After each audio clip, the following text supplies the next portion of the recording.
4월 22일 월요일. 요새를 준비할 때. 이스라엘 남부에 위치한 마사다는 국립공원이자 성지로 히브리어로 산성을 의미하는 미스갑에서 유래한 요새란 뜻을 가집니다. 이 요새는 거대한 바위 절벽 사이에 왕궁처럼 솟아 있으며 지붕에서는 사방의 적을 감시할 수 있고 좁고 거친 협곡에 위치해 소수로도 방어가 가능했습니다.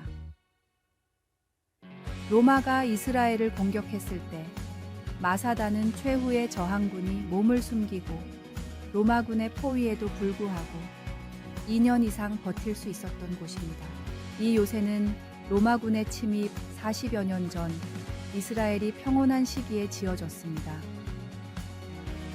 평화로운 때에 왜 이렇게 견고한 요새를 지어야 하냐는 의문을 가진 사람들도 있었겠지만 바로 그 평화로움이 견고한 요새를 지을 수 있는 기회였고 결국 세계 최강의 군대를 상대로 오래도록 저항하며 독립을 위한 싸움을 벌일 수 있었습니다. 지금 우리 삶에 아무런 어려움이 없다면 감사한 마음으로 믿음의 요새를 준비해야 합니다. 주님을 향한 견고한 믿음은 형통할 때가 아닌 위기의 때에 빛을 발합니다. 사탄의 강교에도 끄떡없이 믿음을 지킬 수 있는 견고한 말씀의 요새를 마음에 세우십시오. 말씀. 여호와는 나의 반석이시요 나의 요새시요 나를 건지시는 이시요 나의 하나님이시요 내가 그 안에 피할 나의 바위시요 나의 방패시요 나의 구원의 뿌리시요 나의 산성이시로다. 찬송 204장 주의 말씀 듣고서. 오늘의 만나. 평화로운 시기에 준비된 믿음의 요새는 위기 속에서 진가를 발휘합니다. 감사함 속에 견고한 말씀으로 무장하고 모든 도전 앞에서 끄떡없는 믿음을 지키십시오.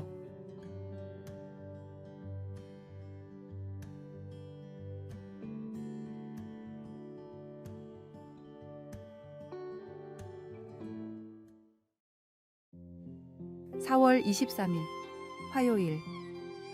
하나님의 은혜를 재부팅하기. 최근 수십 년 동안 영화 산업에서 재부팅이라는 현상이 점차 두드러지고 있습니다. 이 용어는 기존의 이야기를 새롭게 되살려 활기를 불어넣는 것을 의미합니다. 재부팅은 친숙한 슈퍼히어로 이야기나 동화를 새롭게 해석하기도 하고 더 적게 알려진 이야기들을 현대적 관점으로 재창조하기도 합니다. 이 과정은 이야기에 새로운 모습을 부여하는 것이며 과거에 대한 새로운 이해와 새 생명을 부여하는 기회로 작용합니다. 재부팅과 연관된 또 다른 이야기가 있습니다. 그것은 복음 이야기입니다. 그 이야기에서 예수님은 죄를 용서하시고 풍요롭고 영원한 생명을 주시겠다고 우리를 초대하십니다. 예레미야 애가에서 예레미야는 우리를 향한 하나님의 사랑으로 인해 우리의 하루하루가 재부팅 된다고 말합니다. 여호와의 인자와 긍휼이 무궁하심으로 우리가 진멸되지 아니함이니이다. 이것들이 아침마다 새로우니 주의 성실하심이 크시도소이다. 하나님의 은혜로 우리의 하루하루는 하나님의 신실하심을 경험하는 새로운 기회가 됩니다. 우리가 자신의 실수의 결과로 고통받거나 다른 어려움들을 겪고 있다 해도 하나님의 성령은 용서와 세상 그리고 희망을 날마다 새롭게 불어넣어 주십니다. 하루하루가 일종의 재부팅으로 위대한 감독이신 하나님의 인도하심을 따라 우리의 이야기가 그분의 더 큰 이야기 속으로 함께 엮어져 가는 기회가 됩니다. 말씀. 여호와의 인자와 긍휼이 무궁하심으로 우리가 진멸되지 아니함이니이다. 이것들이 아침마다 새로우니 주의 성실하심이 크시도소이다. 찬송 393장. 오 신실하신 주. 기도. 주님, 매일을 우리 삶의 새로운 시작을 선물로 주시며 당신의 긍휼과 신실함 속에서 우리가 새 희망과 용서를 발견할 수 있도록 인도해 주소서. 우리의 매 순간이 당신의 사랑으로 재부팅되어 당신의 위대한 이야기 속에 더 깊이 편입될 수 있게 하소서. 아멘.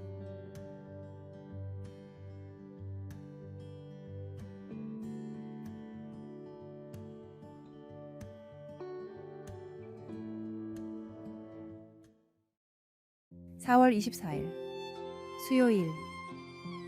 분을 다스리는 몇 초. 같은 범죄를 저질러도 우발적으로 저지르는 범죄는 계획적으로 저지르는 범죄보다 형량이 낮습니다.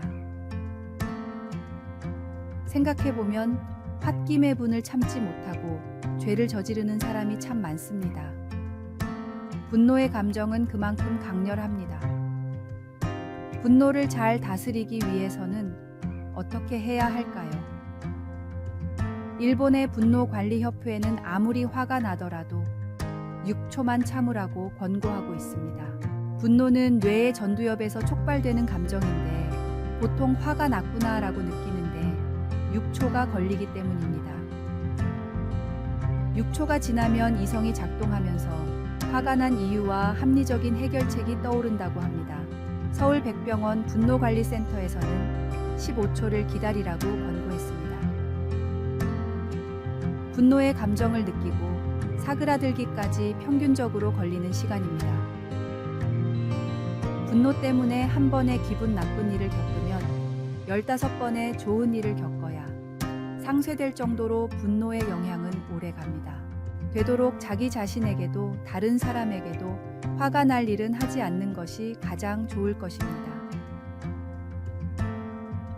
성경은 마음에 품은 분을 하루가 넘게 갖고 있지 말라고 가르치고 있습니다. 마음속에 차오르는 분노는 어쩔 수 없지만 주님이 주신 지혜로 그 분노를 지혜롭게 관리할 수는 있습니다. 분을 지혜롭게 다스리는 사람, 더 나아가 분을 품을 일을 만들지 않는 현명한 사람이 되게 해달라고 주님께 간구하십시오. 말씀. 분을 내어도 죄를 짓지 말며 해가 지도록 분을 품지 말고. 찬송 66장. 다 감사드리세. 오늘의 만나. 모든 일을 주관하시는 주님을 생각하며 모든 일에 감사하며 살게 하소서. 순간의 초를 다스려 생활에 적용해 봅시다.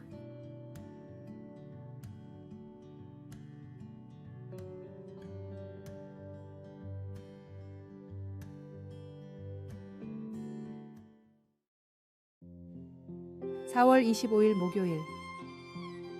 하나님의 음성. 과학자들은 오랜 연구 끝에 늑대들이 서로를 구별하는 독특한 목소리로 의사소통한다는 사실을 발견했습니다. 이들은 한 과학자가 개발한 특별한 음향 분석 프로그램을 통해 늑대의 울음소리 속 다양한 음량과 음색을 분석함으로써 각 늑대를 100% 정확하게 식별할 수 있었습니다.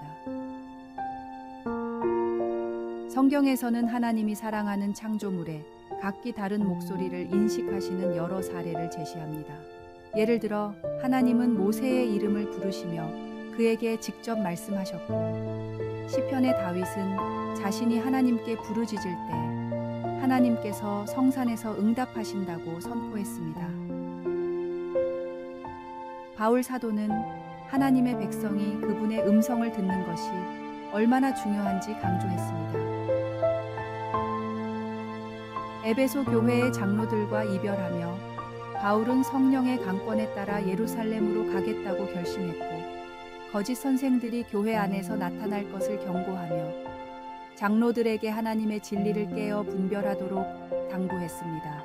이 모든 것을 통해 우리는 예수님을 믿는 신자로서 하나님께서 우리의 기도에 귀 기울이시고 응답하신다는 것, 그리고 성령님이 우리에게 성경 말씀과 일치하는 하나님의 음성을 듣게 해주시는 능력이 있음을 알 수 있습니다. 말씀. 지금 내가 여러분을 주와 및 그 은혜의 말씀에 부탁하노니 그 말씀이 여러분을 능히 든든히 세우사 거룩하게 하심을 입은 모든 자 가운데 기업이 있게 하시리라. 찬송 195장. 성령이여 우리 찬송 부를 때. 기도. 하나님, 세상의 잡음이 저로 하여금 하나님으로부터 멀어지도록 위협할 때 하나님의 목소리를 알아듣고 순종할 수 있도록 도와주소서. 아멘.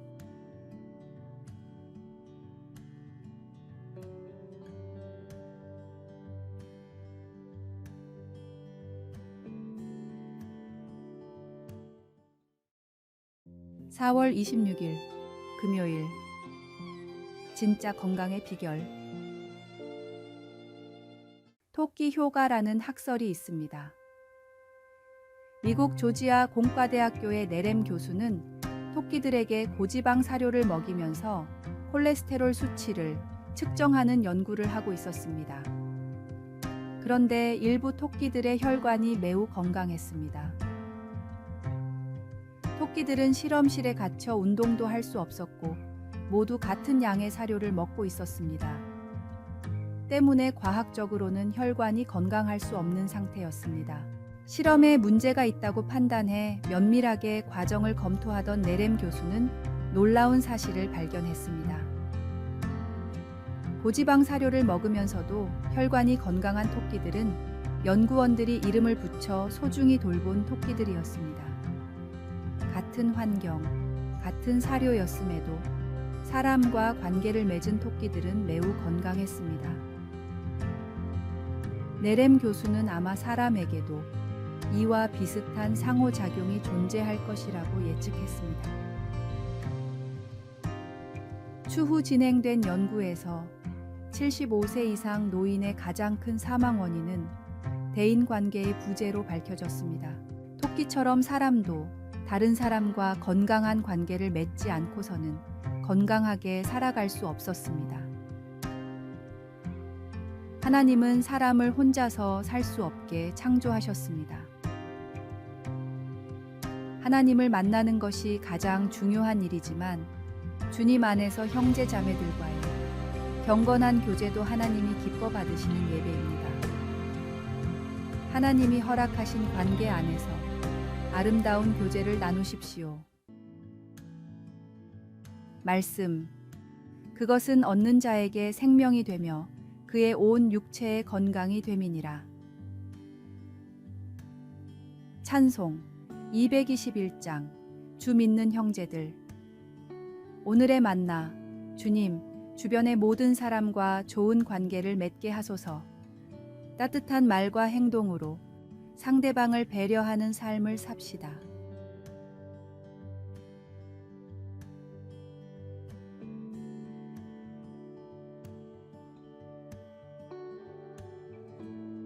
아래의 빨간색 글자 구독을 누르시어 더 많은 전도의 열매를 맺으시기를 기도합니다.